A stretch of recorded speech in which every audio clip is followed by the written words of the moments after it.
Hey everyone, my name is Mike, and when I think about Nickelodeon in the 2000s, three characters come to mind: SpongeBob SquarePants, Jimmy Neutron, and last but certainly not least, Timmy Turner from The Fairly Oddparents. The Fairly Oddparents was one of my favorite shows growing up as a kid, and it was one of the most popular cartoons on TV in the mid-2000s. And as was the case with any popular cartoon of that era, there just had to be a ton of video games made with the characters from the show. After all was said and done, there ended up being 4 different Fairly Oddparents games released between the years 2002 and 2006 across the Gameboy Advance, Nintendo GameCube, PlayStation 2, and PC. And me being me, I just had to get my hands on a copy of each version. I was so excited when I finally got all these that I had to call my mom to celebrate. She said she's proud of me. 2 of the 4 Fairly Oddparents games, Breakin the Rules and Showdown, have both a Game Boy Advance and a console version, and we'll be playing through those in another video. The other 2 games, Enter the Cleft and Clash with the Anti-World, are both Game Boy Advance exclusives, and those are the 2 games that we're checking out today. I can't believe I just signed up to play all these. Mid-2000s handheld games are some of the most absolute hit-or-miss pieces of entertainment that exist. There was so much parody in Game Boy Advance games. On one hand, you have games like Pokemon Ruby or Super Mario World that could keep you playing for hundreds of hours, and on the other hand, you have games like Lizzie McGuire for the Game Boy Advance. Yeah, I played it, so what? We're going to play these games in the order that they released, so we're going to start off with Fairly Oddparents Enter the Cleft. Enter the Cleft was released in 2002, and it was the first game that featured Timmy Turner as the main character. This game, along with Clash of the Anti-World, were both published by THQ, who you probably recognize from plastering their logo across any game that came out in the mid-2000s that was even remotely related to a TV show. Enter the Cleft starts out with Timmy wishing himself into the comic book world like he did in the show, and trying to meet his hero, the Crimson Chin. In level 1, you basically just walk to the right and use your squirt gun to beat up your enemies. You can also run faster by double tapping the D-pad, and while using this faster run, you can use a bash attack that stuns your enemies. Speaking of the enemies, these characters are insane. You have Farmer that throws exploding pigs, these guys that throw bags of popcorn at you, and cross-dressing maids that try to slap you with a spatula. This game is rated E, right? If you're wondering what all those wands you're seeing all over the place are for, you can find Cosmo and Wanda hidden throughout each level in disguise, and they're basically your item shop. You use the wands you've been collecting to unlock certain power-ups in the game. Also hidden throughout each level are pieces of food that replenish your health when you collect them, and eventually at the end of level 1 you finally find the Crimson Chin. A lot of Enter the Cleft is pretty generic side-scrolling and platforming, so I won't go into detail on the other levels as much, but I just wanted to get the chance to explain the core mechanics of the game. At the end of World 1, you find the Crimson Chin again, but just when you try to talk to him, the bronze kneecap comes out of nowhere, knocks him out, and kidnaps him. In the next level, Timmy, trying to save the Crimson Chin, hands over his comic book to the bronze kneecap. You probably could have guessed this, but the bronze kneecap then immediately uses the comic book to enter the real world with 2 other supervillains, Country Boy and Spatula Woman. You're probably thinking to yourself right now, Timmy, you are such a stupid idiot and I hate you. And yeah, I agree. Timmy, Cosmo, and Wanda then go back into the real world and find Timmy's parents celebrating Country Boy's birthday. Turns out, when Country Boy went into the real world, he actually went to the past and changed history. And for all you butterfly effect people out there, just relax, it's a kid's game. World 2 is all about traveling through the past and defeating Country Boy. The level design and enemies are all pretty much the same as World 1, except now we can fight snakes and prehistoric Vicky. One huge complaint I have with this game is that the screen is just way too zoomed in on Timmy. You can hardly see anything around you. Also, when your enemies leave the screen, you can't damage them, so when you try to attack an enemy while you're running away, you'll never land a shot. I feel like this wasn't an intentional problem and was most likely a real error in the code for the game. Back in 2002, the Game Boy Advance was still in its infancy as a console, and with limited memory, developers were spending a lot of time trying to figure out how to make games run as efficient as possible on the system. Enter the Cleft even has references to some of the more niche characters from the TV show. Do you remember the mayor's goat, Chompy? Well, even he is a collectible item in this game, and when you find him, he comes onto your screen and runs over your enemies. There's even a prehistoric version of Francis, the bully. It feels good to beat him up with my squirt gun. At least I hope that's a squirt gun.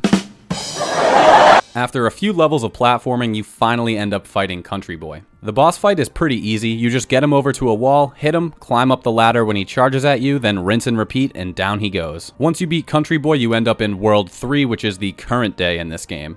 It starts out with Cosmo's mom coming for a surprise visit. Then literally out of nowhere, Spatula Woman shows up and abducts her, so now we have to go stop Spatula Woman and save Cosmo's mom. The first level in World 3, you meet up with the mayor of Dimsdale, and he sends you on a mission to collect 3 items that were stolen from the statues in town. I did not expect this game to get so political. I don't even want to say how long this level took me. It's an absolute maze to find every lost item without dying and having to start the level over. And I think I'm gonna be having nightmares about these football players until my last day on Earth. Level 2 is basically just a side scroller, but level 3 here is a literal labyrinth inside Timmy's school chasing down Mr. Crocker. Mr. Crocker should be put in prison after what he does in this game. He's not even hunting Timmy's fairies, he's just actively dropping bombs on Timmy's head. How is this dude even allowed near children, and how is he bringing weapons into school? Why is this game so political? And at the end of the level, you face off with Mr. Crocker and hit him with the squirt gun until he can't take it anymore. The next level is basically just a boss battle with Spatula Woman, and it's pretty simple stuff to be honest. The highlight of this world was easily the Crocker fight. World 4 is all super basic platforming except for one level where you're riding a moped in this kind of mini-game level that reminds me of something like a Space Invaders or one of those old classic retro video games. And at the end of the level, you have to fight Robo Vicky, who's trying to use her robo butt to shred you to death. I think I've seen a video like this before online somewhere. I don't remember the exact website that it was on. At the end of World 4, you face off in a boss fight that would rival something from Dark Souls. The Bronze Kneecap is an absolute maniac, and the controls just do not want to cooperate. Did I mention yet that it takes about an eighth, maybe a 16th of a second to jump after you hit the jump button in this game? And I know it doesn't sound like much, but that, along with the very zoomed in camera angle, makes this fight super difficult. And no, I'm not going to admit that I'm actually just bad at this game. Anyway, after you beat the Bronze Kneecap and send him back to the comic world, Timmy remembers that he forgot to rescue the Crimson Chin, so now you have to go back to the comic book world all over again. Timmy, I hate you so much, man. Just burn the comic book and call it a day. So World 5 has you platforming through the comic book world again and fighting all the bosses again in order. This second fight against the Bronze Kneecap is way harder than the first, by the way. I probably spent 10% of the total time I spent playing this game only fighting against this dude. And once that's done, finally we save the day. Well, the Crimson Chin has been saved and all's right in the comic book world. For the first Fairly Oddparents game that was released, I wouldn't call this a bad one. The amount of references to the show in here would please any fan, and even though the controls are a little bit wonky, it's still fun to play. The art style and the platforming in this game all have a super nostalgic feel to them, so I guess I'm glad I played it. Alright, so we finished up Enter the Cleft. Let's go ahead and give Clash with the Anti-World a shot. Clash with the Anti-World was released in 2006, and the game starts off with Mr. Crocker revealing he just finished his latest invention, the Fairy Finder 2000. Crocker thinks this is the final piece of the puzzle in proving the existence of fairy godparents. And when Mr. Crocker turns the invention on, Anti-Cosmo and Anti-Wanda show up and manage to convince him to turn the machine up to full blast, or in other words, from Prove Fairies Exist mode to Really Prove Fairies Exist mode. Mr. Crocker, you goofball. Well, I guess it turns out that Crocker's invention didn't work as he intended, and what he really did was accidentally make a stop the world machine. And on the next Friday the 13th, the world is gonna stop forever, leaving the anti-fairies free to take control of the entire planet. It's now up to Timmy Turner to go to Fairy World, or as they call it in this game, Fairyland, and stop the anti-fairies himself. All jokes aside, even though that guy just got demolished, it's a pretty lackluster plot. But hey, what can you really expect from a GBA game? I'm fine with this. The game then starts out with you taking control of Timmy, jumping on anti-fairies, and moving to the right as you do in most side-scrollers. The controls in this game are really smooth, and the double jump mechanic is actually really well done in my opinion. Dare I say that the movement is actually fun? About halfway through the first level, the wishing mechanic is introduced, and that's where the whole game opens up for you. You cast your wishes by spending your anti-fairy wands that you can collect, and with each wish, you get a new set of specialized moves to help you beat each level. The thing is though, if you get hit by anything, all of the wands fall out of your inventory, and you only have about 2 seconds to pick them back up before they disappear. In the first level, Timmy wishes to be a super gardener, and it lets you blow over these big plant things. You can also pour water onto these tree sprouts that are spread throughout the level, and it grows them into full-size trees that you can then platform on. About halfway through the first level, I stumbled upon this absolutely bizarre minigame where you control Wanda and try to navigate Timmy with an inflatable head through a gauntlet of anti-fairies. The mechanics here are really weird, and I'm honestly not sure why this is even in the game, but hey, it's kinda fun. Then you make your way up to and through this castle using your wish powers to cover these gas vents, and that's it. That's the end of the first level. Yeah, no, that's fine. I didn't need a boss. I just wanted to walk to the right for 10 straight minutes. Level 2 starts out on the wrong side of Fairyland in a forest, and Timmy wishes to be a pirate, and thus your second wish has been unlocked. As a pirate, you get a ranged ability that grabs items and damages some enemies, and it also lets you slide down these ropes. Level 2 has you just running through the forest until you find the first boss of the game, Anti-Little Red Riding Hood. Sure, I'm just gonna roll with it. Could have used any character from the show as a boss, but whatever.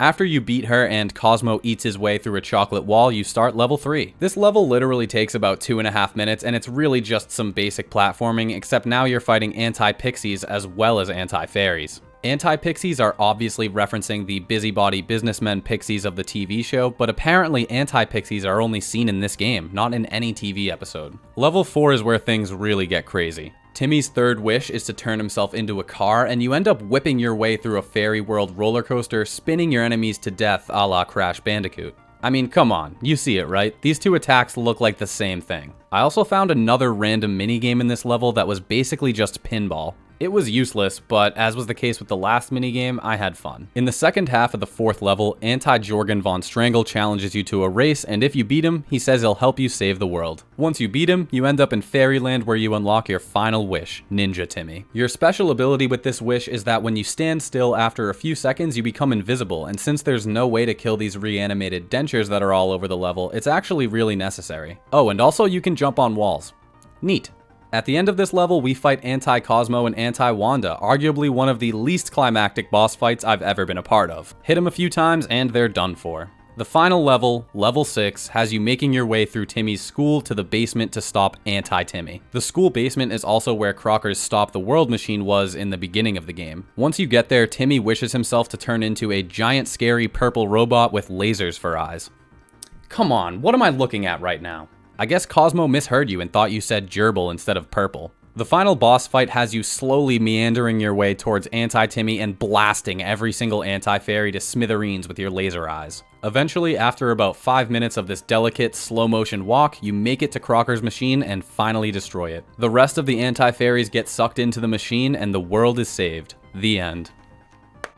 What a happy ending. Overall, I think this game is actually pretty good, and it's not pretending to be something that it's not. The platforming is actually pretty fun too, and there's a lot of references to the show, which I really like. My biggest complaint with this one would probably be that the game is a little bit short. I died a few times during my playthrough, and it still took me less than an hour to beat the whole game. I'm not mad about it though, I still had a lot of fun playing through this game. In the mid-2000s, no TV show was safe from having its IP plastered all over Game Boy Advance cartridges. And I think it's a lot of fun to go back and play through these franchised games that I missed as a kid. There really is an endless supply of them, and I'm looking forward to playing a lot more.